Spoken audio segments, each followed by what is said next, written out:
Records, física na área com você.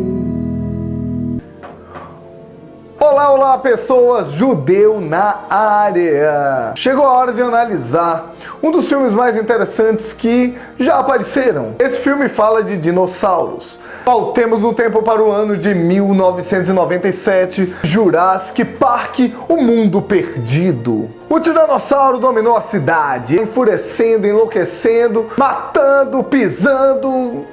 A solução que viram foi levá-lo de volta para o navio. Para tranquilizar esse imenso dinossauro, a solução que nós temos é usar dardos tranquilizantes. Uau! Então, é lançado um dardo em direção ao nosso dinossauro para que ele possa repousar tranquilo durante a sua viagem de volta para casa. Esse dardo, quando lançado, ele tem dois movimentos envolvidos. Ele avança enquanto cai. Então, na hora de lançar, você tem que ficar muito ligado. Caso você precise algum dia lançar um dardo em direção ao dinossauro, você precisa ficar muito ligado que tem que ter uma altura, porque ele não vai avançar apenas em linha reta.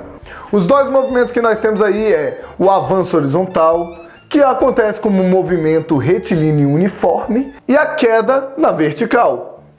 Lembrando que na vertical, nesse caso, a velocidade inicial é 0, porque no início ele não caía. Isso apareceu na prova da UNB em 2018. Vamos dar uma olhada nessa questão. A figura precedente ilustra uma situação em que, para imobilizar um dinossauro, um veterinário lança horizontalmente de uma altura H de 10 metros um dardo tranquilizante que atinge a ponta do rabo do animal, ao nível do solo, a uma distância de 40 metros do ponto do disparo.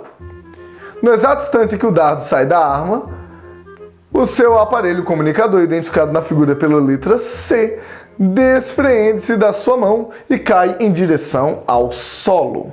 O aparelho comunicador atinge o solo no exato instante em que o dardo atinge o rabo do dinossauro. Muita gente pensa que um objeto mais pesado cai antes de um objeto mais leve. Se você puder desprezar a resistência do ar, todos os corpos caem juntos. Enquanto esse dardo está avançando, ele está caindo. Durante a queda, eu falei que a velocidade inicial era 0. Exatamente como a velocidade inicial do outro objeto também era 0. Como a velocidade inicial é a mesma na vertical, tanto para o dardo quanto para o aparelho comunicador que caiu, eles irão efetuar a mesma queda. Então eles chegam juntos ao solo, tornando esse item verdadeiro. Se a massa do dardo for igual à metade da massa do aparelho comunicador, então quando ambos atingirem o solo, a componente vertical da velocidade do dardo será igual ao dobro da velocidade do comunicador. Então eu acabei de falar que não depende da massa. Se não depende da massa, não interessa que uma massa seja o dobro da outra, eles vão cair com a mesma velocidade de queda. Errado. O módulo da velocidade inicial horizontal do dardo é inferior a 28 metros por segundo. O dardo, ele cai enquanto avança. Eu quero saber qual é a velocidade de avanço dele na horizontal, não é? Como ele avança ao mesmo tempo em que cai, calcularemos o tempo para ele cair, que é igual ao tempo que ele avança. Na queda, nós temos um movimento uniformemente variado.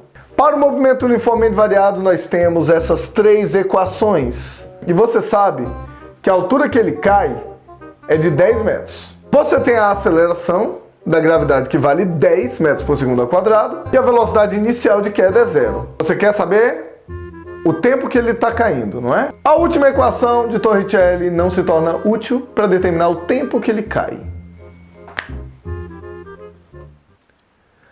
A primeira equação seria interessante se você soubesse a velocidade final dele. Você não sabe.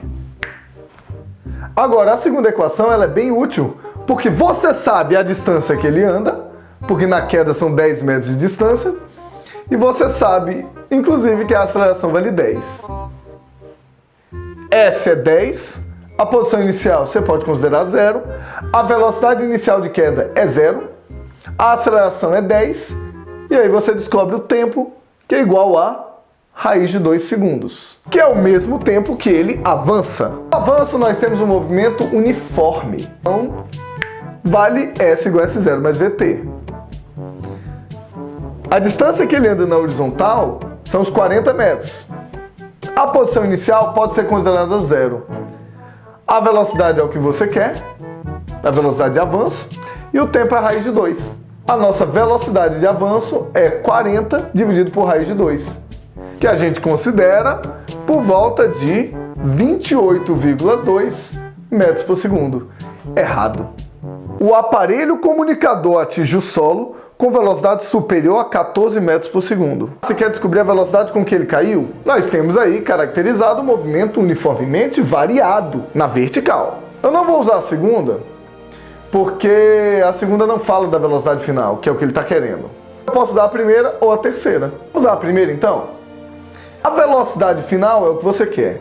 A velocidade inicial é zero, porque na queda a velocidade inicial era zero nessa situação. A aceleração vale 10. E o tempo, a gente já descobriu que é raiz de 2, é o tempo ele cair.